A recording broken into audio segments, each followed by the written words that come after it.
E aí pessoal, beleza? Eu sou o Matheus e esse é o canal Ciência Animal.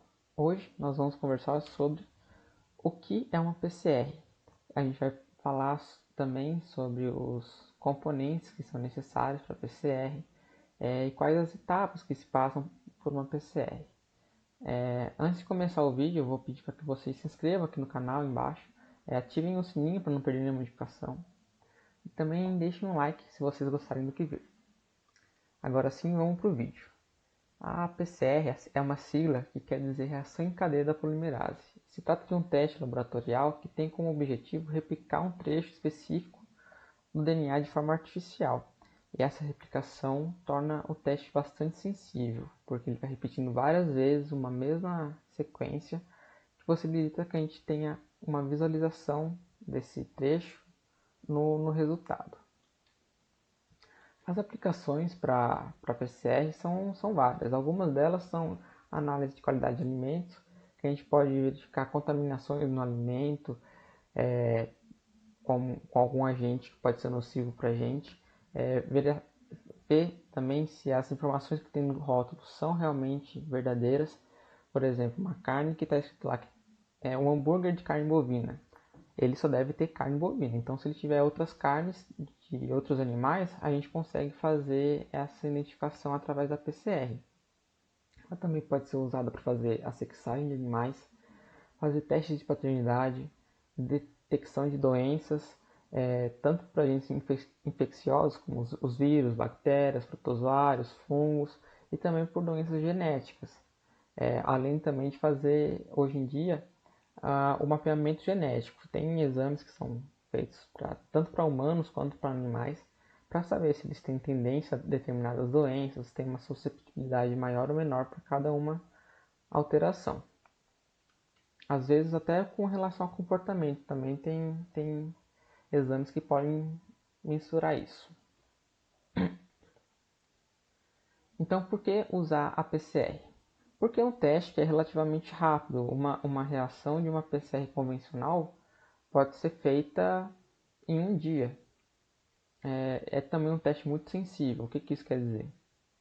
Que é capaz de identificar um agente, mesmo que ele tenha, em caso de doenças, né? Capaz de identificar um agente mesmo que ele tenha baixa quantidade no sangue, por exemplo. Ele vai replicar várias vezes o DNA desse agente até que ele se torne visível no resultado, para se ter o resultado.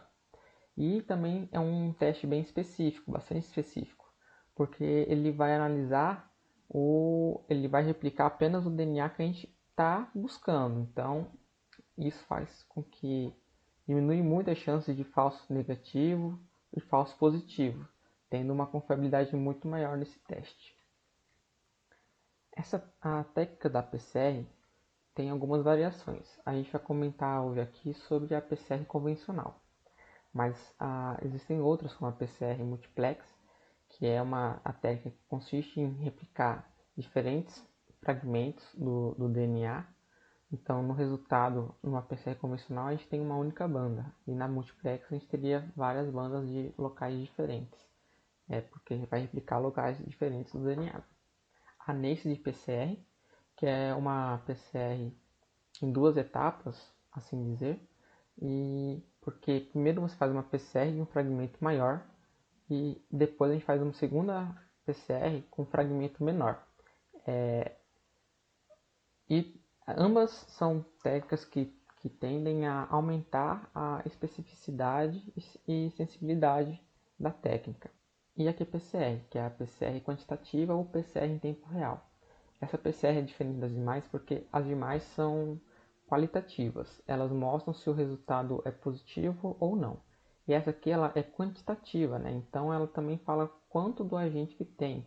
Por exemplo, se estiver fazendo a busca por uma doença, eu posso quantificar a carga parasitária do animal ou de uma pessoa.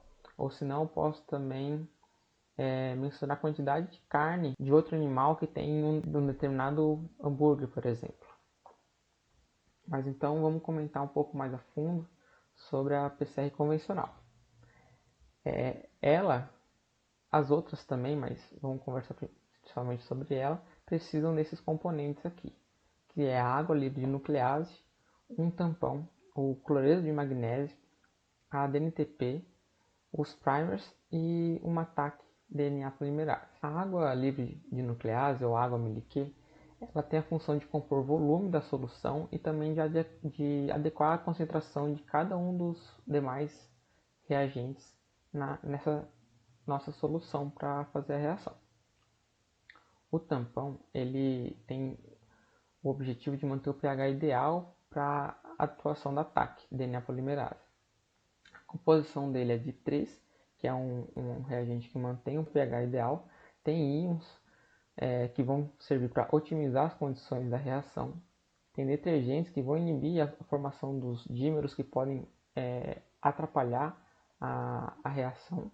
Ela também tem proteínas estabilizantes que vão estabilizar os componentes desse mix. Também tem desnaturantes da cadeia de molde, que vão ser usados para abrir o DNA magnésio. Ele, ao entrar em contato com a água, ele vai se dissociar em cloro e magnésio.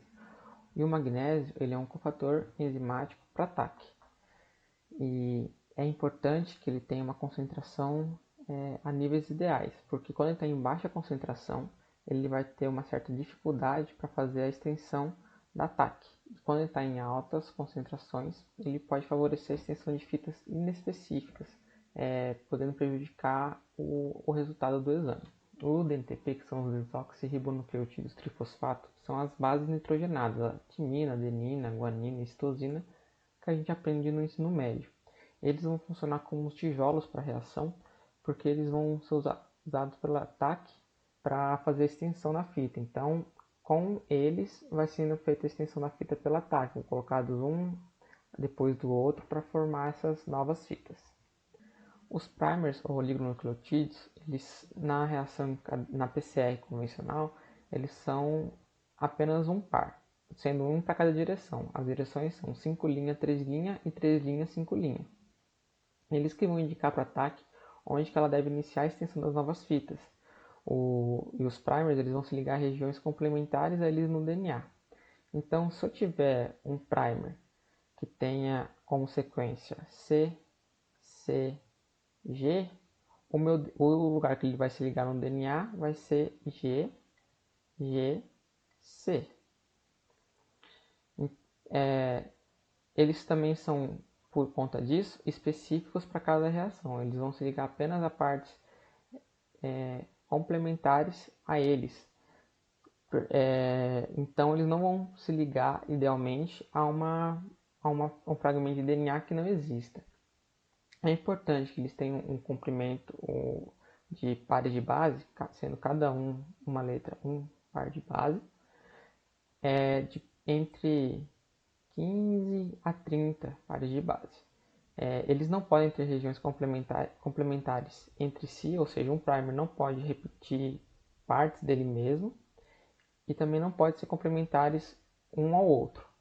Ou seja, eu não poderia ter um primer que fosse a sequência, vamos supor aqui, a sequência inteira de DNA seria essa aqui, G, G, C, T, A, T. Então eu tenho um primer que é CCG. Eu não poderia ter um primer que é G, A, T, T, A, porque esse daqui vai ser complementar a esse. Eu não posso ter isso. Eu poderia ter no máximo um primer que fosse CCG e o outro que fosse ATTA. Vou pegar tudo aqui. E a gente tem também a TAC DNA polimerase, que é a enzima que vai fazer a extensão das novas fitas de DNA. Ela é sintetizada a partir da bactéria Thermus aquaticus e ela é capaz de construir 1000 pares de base a cada 30 segundos. Só que ela tem alguns problemas, como uma baixa fidelidade na composição da fita, podendo incorporar nucleotídeos errados e também não tendo nenhum mecanismo de verificação. Existem outras polimerases, só que a gente vai comentar isso aqui porque é o que a gente tem usado aqui no laboratório. E depois de fazer o mix, a gente coloca o DNA, que é o que vai servir de molde para a gente formar as novas fitas. Ele deve ser puro, ou seja, livre de contaminantes como proteínas, lipídios e os componentes que a gente usa na extração. Ele deve ser íntegro, ou seja, ele deve ter quantidade o fragmento dele deve ter a quantidade de fases de base que a gente está querendo pesquisar, porque se ele for interrompido no meio, a gente vai acabar não tendo como fazer uma fita inteira, acabando tendo fragmentos inespecíficos na nossa reação. E a gente também precisa ter uma quantidade mínima de 5 microgramas por mililitro, para que a gente tenha uma confiabilidade maior no nosso exame. Só para lembrar vocês que a gente vai comentar isso mais a fundo e também mostrar a parte prática disso futuramente aqui no canal. As etapas da PCR são a desnaturação, que é quando a gente vai abrir a fita dupla de DNA para poder expor as pares de base para o primer. Os primers são colocados na fase de anelamento, que tem essa faixa de temperatura aqui de 55 a 70 graus Celsius, e ela varia bastante porque cada agente vai ter a sua faixa ideal de temperatura para se ligar, para os primers se ligarem. Então, após os primers terem sido inseridos, a gente vai fazer a extensão com ataque DNA polimerase. Ela vai fazer as extensões por volta de 72 graus Celsius, colocando as bases nitrogenadas para completar as fitas. E esse processo tem que repetir várias vezes para que a gente tenha uma quantidade boa para conseguir visualizar o resultado. Então, no primeiro ciclo a gente vai ter um certo número de cópias e depois a gente vai aumentando. As reações geralmente levam de 30 a 35 ciclos. Isso já garante uma boa quantidade para que seja visualizada. Então, se você chegou até aqui é porque você realmente quer aprender sobre o processo para se fazer uma PCR. Então, para que não perca mais nenhum conteúdo do canal, eu vou pedir para que vocês se inscrevam aqui embaixo, ativem o sininho para não perder nenhuma notificação. Também deem um like se vocês gostarem do que viram, também para a gente entender que esse conteúdo é relevante para vocês. Então é isso, pessoal. Muito obrigado. Um abraço, tchau, tchau e até o próximo vídeo.